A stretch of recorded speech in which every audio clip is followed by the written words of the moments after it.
Good day everyone, you're watching MBEC News Broadcast, bringing you the latest and most relevant stories from around the world. I'm Dea Elisa and we're so glad you're with us today. We begin with our top news report. Indonesian Psychologist Medwin Wisnu says the phrase, "men do not tell their stories," is closely tied to hegemonic masculinity. He explains that this idea does not only occur in Indonesia, but also in many countries and cultures. It reflects a cultural standard that teaches boys and men to be strong, rational, unemotional, and silent.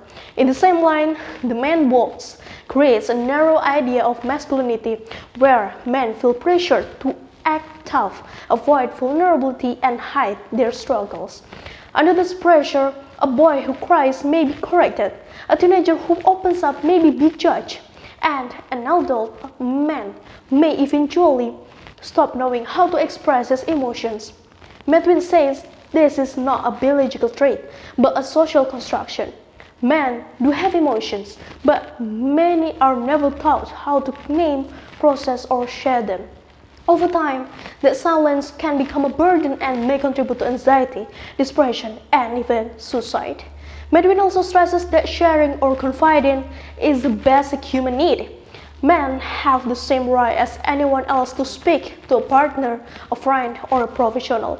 This issue also connects to media responsibility, as research on suicide reporting shows that news coverage can influence later suicidal behavior, a pattern known as the weather effect or copycat effect.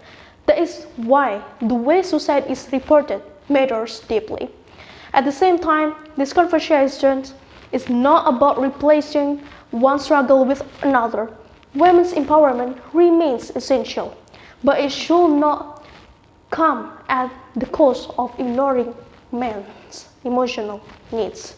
A healthier society is one where women are empowered and men are also allowed to speak, feel, and seek help without shame. Well, viewers, we now turn to our second news report. This time, we shift our focus to technology and innovation as Jakarta gains global attention through one of its newest architectural achievements, Autograph Tower, home to Up at Tamrin 9.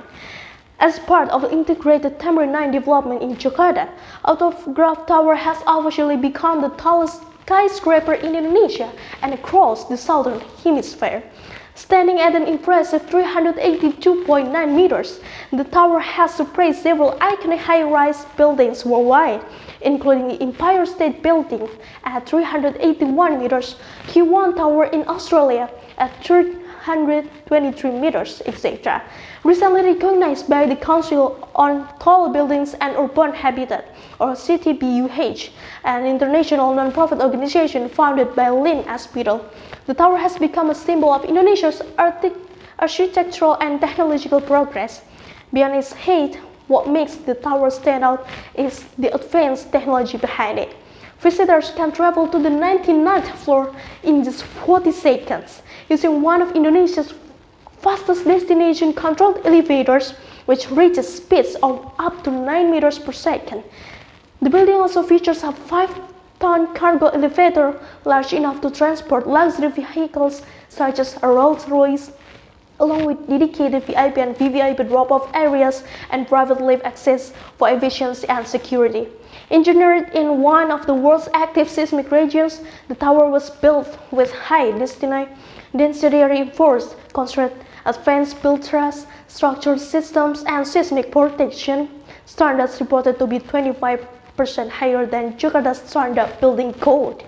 It also integrates smart building technologies such as Honeywell facial recognition systems, along with sustainability features like organic wastewater treatment systems, infiltration wells, and retention pools designed to ensure zero water runoff.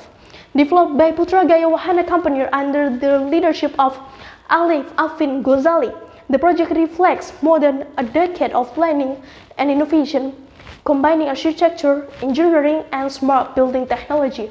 Today, Autograph Tower stands not only as a new landmark of Jakarta, but also as a symbol of new technology continues to shape the future of urban development in Indonesia. And that concludes today's edition of MBEC News. Broadcast. I'm Dea Elisa. Thank you for staying with us and have a nice day.